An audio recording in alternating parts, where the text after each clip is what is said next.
This is Jarrod Horak for the RunawayHorse.com. Welcome to my latest Kentucky Oaks 2022 video. And in the On the Road to the Oaks video series, I've covered 20 races so far. My top choices have 4 wins, 3 seconds, and 5 third-place finishes. Now in this video, I'm going to cover the Fairgrounds Oaks for March 26th, the Sunland Park Oaks for March 27th, and then for March 26th, at the end of this video, I'm going to give out a bonus top choice for the Dubai World Cup. Now, if you're interested in my full card analysis from Santa Anita Park, you can find those full cards at the runawayhorse.com on my sales page each day that Santa Anita Park runs. And then also later this spring, I'm going to have my annual Triple Crown Series full cards of Kentucky Derby Day, Preakness Day, Belmont Stakes Day. Now, since the Belmont Stakes of 2014, I've had 13 winning tickets on my Triple Crown full cards. Some of the good highlights: I had a $348 exacta in the 2014 Belmont Stakes. The Preakness Trifecta in 2015 paid $985, had that one. In 2017 Belmont Stakes Big Superfecta, $4,486. And then last year I had winning tickets in the Preakness and the Belmont, and in the Preakness Stakes a Superfecta for over $2,000. So those full cards will be available later this spring at the runawayhorse.com on my sales page, so stay tuned to that. And now we're going to get into the analysis of this video, and the first race that I'm going to be doing is going to be the 11th race from Fairgrounds for Saturday, March 26th. It's going to be the Grade 2 $400,000 Fairgrounds Oaks, 3-year-old fillies, 1 mile and a 16th on the main track. We have a heavy favorite in here, Echo Zulu. She's number 1 at 3 to 5, and she's 4 for 4. She won all 4 of her starts last year. And she won all of them easily.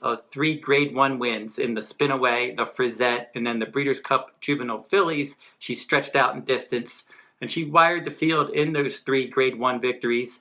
And from that inside post, she looks like the controlling speed in here. Now, she hasn't run since the Breeders' Cup. She's been working steadily since early March at Fairgrounds, and she's one that's likely just going to get out there, set the pace. If she runs back to last year's form, they're not going to catch her. The 2 Turnerloose for trainer Brad Cox won the Grade 2 Rachel Alexandra Stakes, the local prep for the Fairgrounds Oaks, and she was switching to dirt for the first time that day, and she stalked the pace from post 7 in an 11-horse field, and she won nicely by a half length. But the speed figure didn't come back that strong, not nearly as fast as any of Echo Zulu's numbers, so she's going to need that one to regress, and she's going to have to move forward. Number 3, Favor, is on the improve for trainer Todd Pletcher. They paid $500,000 for this daughter of Pioneer of the Nile. Certainly bred to get the distance. 6.5 furlong debut, she didn't run well. She was the beaten favorite by 11 lengths that day. But then second time out, a 1-turn mile at Gulfstream, she stalked the pace. She won by almost 4 lengths. She was drifting out in that race in the stretch. And then in her last start, she looked much better against Optional Claiming Company. 1-turn mile again, she stalked the pace and she pulled clear to win by 4. So if she keeps that improving pattern going, she'll run a faster race this time, stalking the pace. But again, she's going to need Echo Zulu to not run her best race if she expects to win. The next one in line is number 4, Bernabreezy. This one's 8 to 1 morning line, and she looked good winning an Optional Claiming race at 1 mile and a 16th at Fairgrounds last time. 7-horse field, she rallied from 6th place. She won by 2 lengths that day. She was 4 to 1. She's going to offer good value in here. Maybe a horse that you can use underneath. She will be finishing. Number 5, Sequist. She's also 8 to 1. She was the beaten favorite in that same race that Bernabreezy won last time out. That was her first start since the Breeders' Cup Juvenile Fillies.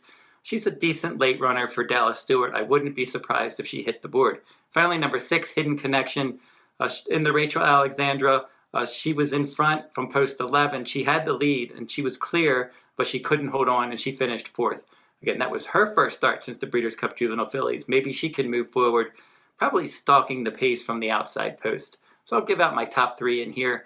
Sequist will be my 3rd choice. I think maybe she can hit the board for Dallas Stewart, possibly making the trifecta pay something in here. It's probably not going to pay much if the favorite does win, but Sequist, I think from off the pace, she can move forward second after a layoff and maybe hit the board.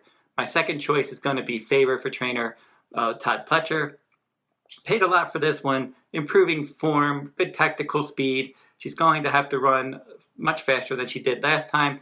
But again, like I said, she's improved in all 3 starts, and if she runs a little bit faster here, I can't see why she couldn't finish at least second, and possibly first if Echo Zulu doesn't show up. But Echo Zulu is going to be my top choice. It's just tough to go past her because her speed figures just tower over these from last year. And she's also the controlling speed from the inside post. So it looks like she should be able to get out there, set the pace, and defeat this field if she runs anywhere near her 2-year-old form. She could probably regress a little bit and still win this one. But she's certainly the one to catch and beat. No value there at all. But Echo Zulu will be my top choice in the Fairgrounds Oaks. Now we'll jump over to Sunday, March 27th, and I'll do the Sunland Park Oaks. It'll be the 9th race.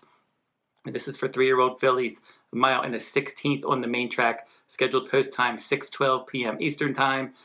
In this race, this really does seem a bit muddled in here. We don't have a real standout.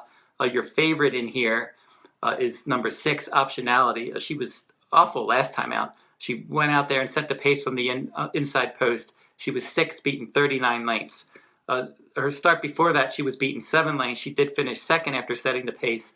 Secret Oath beat her in both of those races. But she's one of the top contenders, if not the top 2-year-old filly in the country at this point for trainer D. Wayne Lucas. And she's actually going to run in the Arkansas Derby next. There's no rival anywhere near the talent of Secret Oath in this spot.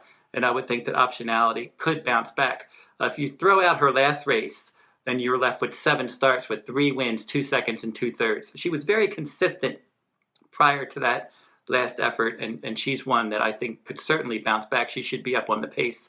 Another one that's going to take money, Queen of Thorns. She's 4-1 morning line for trainer Peter Urton.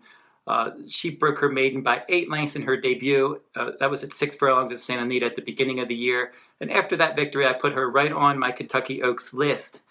And after that, she ran in the Las Virgenes against Adair Manor, a talented Bob Baffert trainee, and that one just ran off the screen. Adair Manor won by 13 lengths. Queen of Thorns did finish second. It was only a 4-horse field, but it was only her second career start, first start around 2 turns, and they paid $300,000 for her. She looked great in the debut. Her speed figures in either of her 2 races match up well in this spot. Another one that could take money, the 10, Miss Hard Knocks.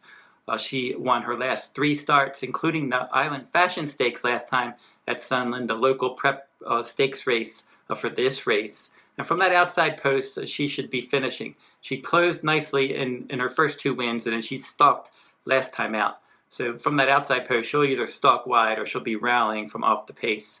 And then finally, Manorelli is another one that could take money for trainer Luis Mendez. She was the favorite in the Island Fashion, and she was second that day. It was a solid enough effort. She romped in her maiden win at Santa Anita prior to that. So now my top 3 in here. I will make number 9, Manorelli, my 3rd choice. I think maybe she can hit the board in here. Optionality will be my 2nd choice. I think she can bounce back for Steve Asmussen. I'm going to go with Queen of Thorns as my top choice. She was in my Kentucky Oaks top 5 contenders after that debut victory. She did not run nearly as well against Adair Manor. There's no horse like Adair Manor in here. And I think that she can run a much better race, probably attending the pace. So Queen of Thorns will be my top choice in the Sunland Park Oaks. Now we're going to do a quick pick for the Dubai World Cup. And it's going to be run on Saturday, March 26th in Dubai. I'll throw the field up right now. We'll look at some of the contenders. Obviously, Life is Good from the inside post. Certainly the deserving favorite, the one to catch and beat. It's been brilliant for trainer Todd Pletcher. And when he was in the Bob Baffert barn before that, he had run some excellent races as well, winning that Pegasus World Cup last time, had no problem with the 1 1/8. Now he's going to have to stretch out and go 1 1/4 this time, a little bit further, getting that extra furlong. We'll see if he can do it. Country Grammar was second in the Saudi Cup, and he's back in here for trainer Bob Baffert. That was his first start after a layoff. Maybe he can improve second after a layoff. Hot Rod Charlie, they shipped him over early, and he won the Maktoum Challenge round 2. So that was a nice win. So he's had a win over the track, and he's pretty consistent, and he's got some good tactical speed. Midnight Bourbon was 3rd in the Saudi Cup. He'll attend the pace, but I'm not sure that 1 1/4 is his best distance. And then Real World for Godolphin, he was 11th in the Saudi Cup. It's probably better than that, and you could expect that maybe he could bounce back and run a better race. So my top 3 in the Dubai World Cup, I'm going to go with Real World as my third choice. I think maybe he can bounce back and run a better race for Godolphin. He drew a good post in here, right in the middle, and I think that he can run much better than he did in the Saudi Cup. My second choice in here is going to be Life is Good. Certainly the one to beat from that inside post. He's probably going to try to go right to the front and wire the field. Wouldn't be surprised if he won this one at all. I'm going to go with Hot Rod Charlie as my top choice.